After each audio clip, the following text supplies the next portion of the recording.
Senator Marsha Blackburn. You're far too serious to comment on the ridiculous Instagram post, but let people see it for themselves. Look, the Democrats, as you like to say, are in full, flat-out violence because they lost in November. They've lost in the One Big Beautiful Bill. They've lost every time they tried to indict, impeach, impugn, insult the president. And now they're resorting to this. But you've served a very long time in this town and in the state government in Tennessee. Have you ever seen anything like this, and are you afraid? Kellyanne, I have never seen anything like this. And you're right.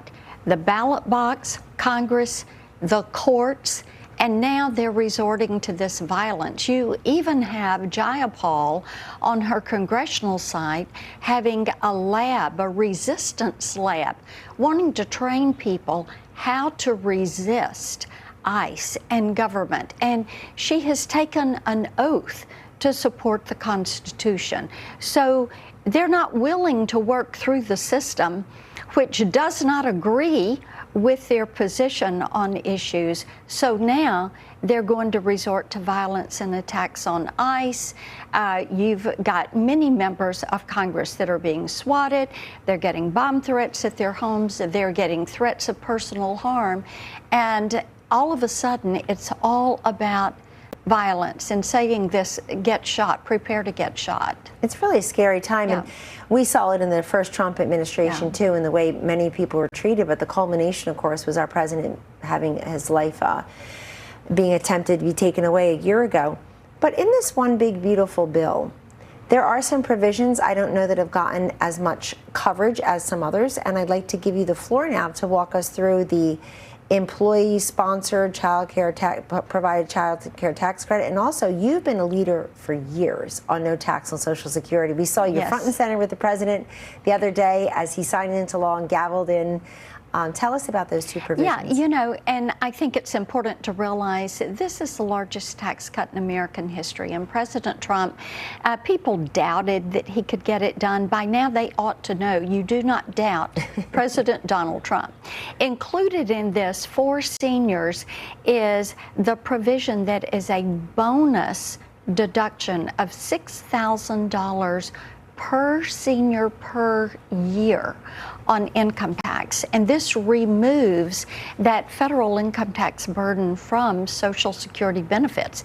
You know, it never made sense to me that you would tax taxes.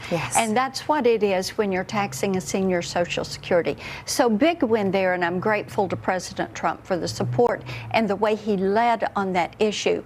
Another thing is that employer-provided child care tax credit. One of the things I've learned from Tennesseans is that we have these child care deserts. People that are choosing to go back to work, moms and dads that want to be in the workforce, but they can't work part-time or full-time because they don't have access to child care. So having an employer provide that child care, and the way we position this, it is for small, medium, and large businesses. So maybe it is a small business manufacturer or a Main Street business, and they want to work with the child care program at the local Methodist church and provide child care for their employees. There is a way for them to do that and get a tax credit for it now. So big provisions to open doors of opportunity for so many of our moms and dads. It's so exciting. I'm so glad you're here to amplify that and encourage and educate us on it. So I guess all of your Democratic colleagues have no seniors in their states, no parents, no employers, no employees. They all voted against all of this. It's really incredible to me. Yes. Tell us what's next on the docket. A lot of people are saying it took a while to get this passed. It's done. What do you see in the way the Senate and the Congress in Republican hands now can be supporting the America First agenda next? Yes, and we would love to have the Democrats work with us because the American people voted overwhelmingly for this. So rescissions are up next. That's exciting, actually. Yes, and you've been it such a leader and a communicator forever. Senator Marsha Blackburn, thanks for joining me on set. Good to join you. Really enjoyed it. Thanks. Coming up.